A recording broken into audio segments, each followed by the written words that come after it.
நல்லா படி மகனே, கடனை வாங்கி தான் உன்னை படிக்க வைக்கிறேன். நீ தான் நம்ம வீடெல்லாம் காப்பாற்றணும்.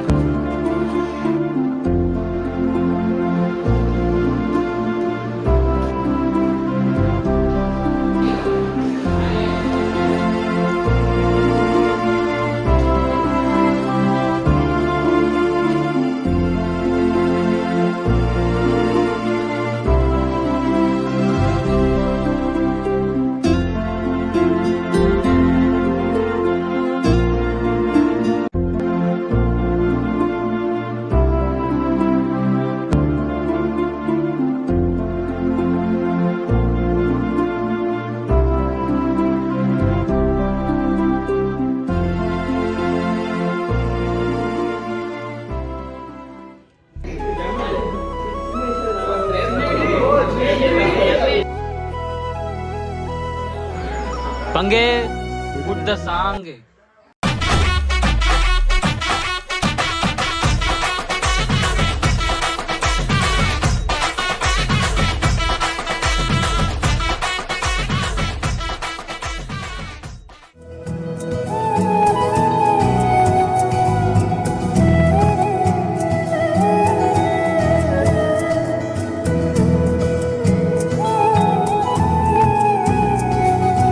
BZM download link in description.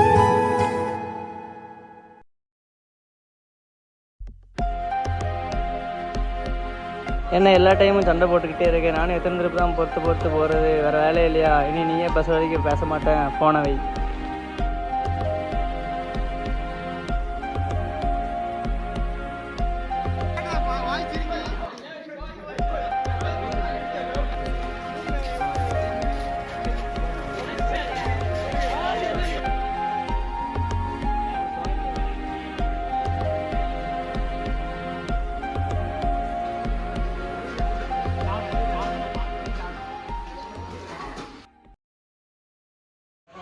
என்ன பாஷா பாய், நேற்றுலேருந்து சோகமாகவே இருந்த மாதிரி இருக்குண்ணே, எதுவும் பிரச்சனையா? ஆமாம் மாப்பிள்ள, எனக்கு ஆளுக்கு சண்டை, 2 பேரும் பிரிஞ்சிட்டோம். மாப்பிள்ளை காதல் வழியில் இருக்கான். காதல் வழியா? கதவுல கைவிட்டு பார்க்க சொல்லி எந்த வழி பெருசுன்னு தெரியும். இதில் என்னடா இருக்குது? இங்கே எத்தனையோ பேர் தாங்க முடியாத கஷ்டத்தையும் சொல்ல முடியாத வேதனையும் இருக்காங்க. அதுக்கெல்லாம் முன்னாடி இதெல்லாம் ஒரு விஷயமே கிடையாது. அதெல்லாம் எதுவும் நினைக்காத, ஃப்ரீயாக விடு, பார்த்துக்கலாம். இதெல்லாம் ஒரு பிரச்சனைன்னு ஃபீல் பண்ணிவிட்டு மூஞ்சை தூக்கி வச்சுட்டு உட்காந்துட்டு இருக்கியே. அங்கே உட்காந்துட்டு இருக்கானே சார்லஸ், அவனும் நம்ம கூட தானே இருக்கான். அவன் பிரச்சனைலாம் உனக்கு தெரியுமா? அவன் பிரச்சனையெல்லாம் கேட்டால் என்ன சொல்லுவேன்? அதுக்கெல்லாம் முன்னாடி இதெல்லாம் ஒரு பிரச்சனையே கிடையாது.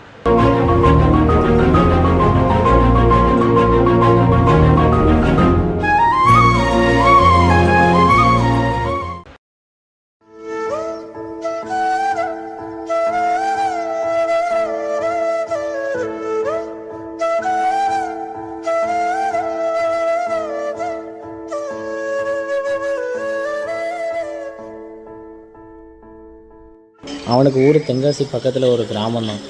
அவங்க ஊர் ஒரு காலத்தில் குளம், ஏரி, வயல்னு செல்வ செழிப்பாக தான் இருந்துச்சு.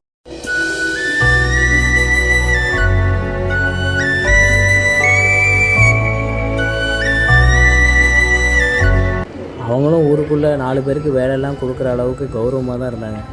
அப்புறம் கால சூழ்நிலை, பஞ்சம், மழை இல்லாமை காரணத்தினால குளம் வற்றி போதுமான தண்ணி இல்லாததுனால போட்ட வாழையெல்லாம் நாசமாக போயிட்டு, சரி இதான் போச்சுன்னு கடவுளை நம்பி பயிர் விதைச்சாரு. நான் அதுவும் தண்ணி இல்லாமல் சுத்தமாக வாடி போச்சு. சரி, இவ்வளோ அடி விழுந்த இவருக்கு அடுத்து இடியாக ஒன்று நடக்குது. அதுதான் கடன் தொல்லை.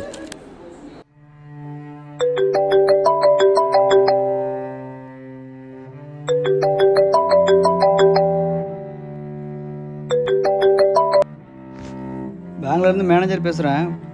இந்த கல்வி கடன் ஒன்று வாங்கியிருந்தீங்க. பையன் வேலைக்கு போயிடுவான், 3 வருஷத்தில் ப்ளேஸ் ஆயிடுவான். அதை வச்சு நாங்கள் மாதம் கட்டி அடைச்சிடுன்னு சொல்லி எவ்வளோ கேட்டெல்லாம் கொடுத்தோம். இப்போ அது கட்ட முடியலன்னு சொன்னதுக்கப்புறம் தானே உங்களுக்கு விவசாய கடனை மாற்றி கொடுத்தோம்.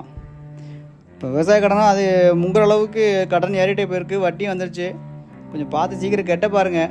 இல்லைனா நாங்கள் உங்களுடைய இடத்தையும் உங்களுடைய வீடு எல்லாமே ஜப்தி பண்ண வேண்டியிருக்கும். ஏன்னா கடனோட அளவு ஏறி போய்கிட்டே இருக்குது. அதனால் நாளைக்கே வீட்டுக்கு வந்துடுவோம். முடிஞ்ச அளவுக்கு நாளைக்கு கிட்ட வெளியே பாருங்கள்.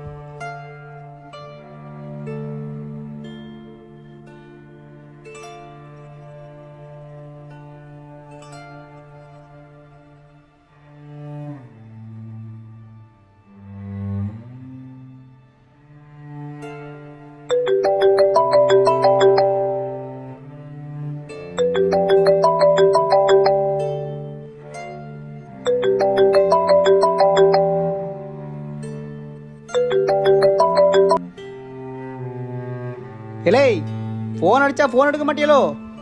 உங்களுக்கு நாங்கள் ஃபோன் அடிச்சுட்டே இருக்கணுமோ? எங்களுக்கு வேறு வேலை வெட்டி இல்லாலே. கடன் வாங்கும்போது தெரியலையா உனக்கு? வெள்ளாமே விளைஞ்ச உடனே வீட்டுக்கு வந்து தந்துடுறேன்னு சொன்னேன். வெள்ளாமே வீட்டுக்கு வரல, நீயும் வீட்டுக்கு வரல. எத்தனை நேரம் தூக்கி அலைஞ்சிட்டு இருக்க? பிள்ளை படித்து வேலைக்கு போயிடுவான், பெரிய கனவுலாம் கண்டு சொல்லி பெரிய பீத்திக்கிட்டு இருந்த. இப்போ எங்களை போச்சு அதெல்லாம்? பணத்தையும் வட்டியும் ஒன்றா கொடுக்கணும்னால எனக்கு வேற வேலை சொல்லி இல்லையா? உனக்கு ஃபோன் அடிச்சா இருக்கணுமா எனக்கு வேலை? அறிவு இல்லையால? சோறத்துக்கு இடத்த திங்கிட்டு இருக்கீங்க. சோறை மட்டும் நேரம் 3 நேரம் திங்கிங்கள, கடத்தை கொடுக்குறது அவசியம் உங்களுக்கு தெரியாது உங்களுக்கு? என்னால நீங்கள் தொலைச்சிடமோனே நாளைக்கு வருவேன். எனக்கு வட்டி மூலம் சேர்ந்து தரல உனக்கு அவ்வளோதான் இருக்கு. உனக்கு வயல போனேன்.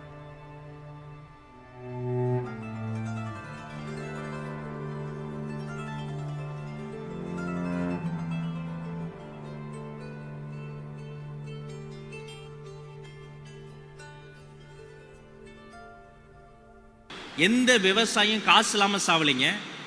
அவன் கடனை கட்ட முடியலையே, சொன்ன வாக்கை காப்பாற்ற முடியலையேன்ற ஒரு மன நெருக்கடியில் சாகுறான். அவனை காப்பாற்ற வேண்டிய மிகப்பெரிய பொறுப்பு இன்ஜினியர்ஸ் ஆகிய நம்ம கையில் இருக்கு. 2 வருஷத்துக்கு முன்னாடி சார்லஸ் அப்பா கடன் பிரச்சனை காரணத்தினால தற்கொலை பண்ணிட்டாரு. அவரோட கடன் எல்லாத்தையும் இவன் தான் அடைக்கணும். இவ்வளோ வலி வேதனை இருக்கிற அவனே எல்லாத்தையும் மறைச்சிட்டு சந்தோஷமாக காட்சி அளிக்கிறான். உனக்கு இதெல்லாம் ஒரு பிரச்சனைன்னு ஃபீல் பண்ணிட்டு இருக்கியோ? போய் படித்து வாழ்க்கையில் முன்னேற வழியை பாரு. போ.